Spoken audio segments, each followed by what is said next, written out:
Why is my fuel gauge not reading? A mechanic or other expert can provide you with the best advice on the topic. Here are some reasons why your fuel gauge might not be reading. Sending unit failure. The sending unit rubs against a variable resistor while the car is moving. Over time, this can lead to wear and an open circuit. Circuit problems. The fuel level sensor might not be getting the voltage it needs to function properly. The gas gauge might interpret voltage feedback from a dead center as full or empty. Fuses.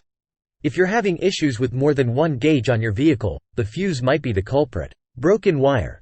A broken wire can bang the floater inside the tank, causing it to get stuck in one position or give inaccurate readings. Instrument cluster failure. The instrument cluster includes your fuel gauge, speedometer, and other dashboard indicators. Other possible causes include a bad gauge, corroded wiring, a dead sender. You can test these parts at home with a few tools. For example, you can use a multimeter to check for continuity and resistance in the sending unit. If any of these tests are unsuccessful, you may need to replace the sending unit.